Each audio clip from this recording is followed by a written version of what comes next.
This is Grandpa Barry with another almost heartwarming story. Today's story, Middle East Friendship. Middle East Friendship. Moshe and Ahmad were the best of friends, even though Moshe was Israeli and Ahmad was Palestinian. Today there's a giant concrete fence in place, but when the boys were growing up, their farms were separated by only a small barbed wire fence. Ahmad lived on the West Bank side of the fence, while Moshe lived on the Israeli side.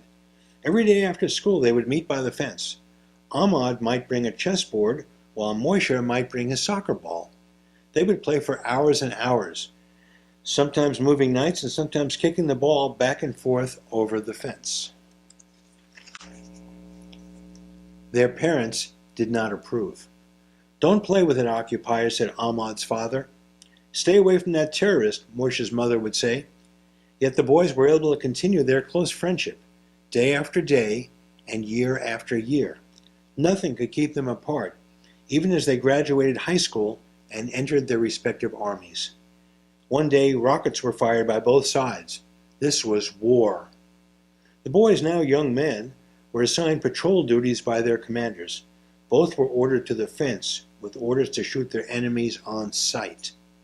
As luck would have it, one day both Ahmad and Moshe found themselves alone with their rifles, patrolling the fence.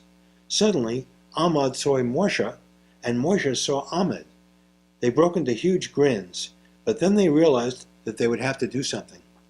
"Hey Moshe, I don't want to kill you," said Ahmad, "but these officers are really on top of me all the time to get some Israeli soldier." "I know exactly what you mean, Ahmad," said Moshe. The boys came up with a plan. Ahmad would shoot Moshe in the leg, and Moshe would shoot Ahmad in the arm. This way, they could tell their superiors that they had injured an enemy soldier, and they themselves would be hurt enough so they could be sent home. "Let's do it at the same time," said Ahmad. "Okay," said Moshe. Together they counted. 1, 2, 3, they said in unison. Then Ahmad fired at Moshe's leg, and Moshe fired at Ahmad's arm. The plan would have worked except for one problem. They were both terrible marksmen. Ahmad wound up shooting off Moshe's testicles, while Moshe's shot hit Ahmad in the head and killed him. The moral of the story: pay attention in your weapons training class.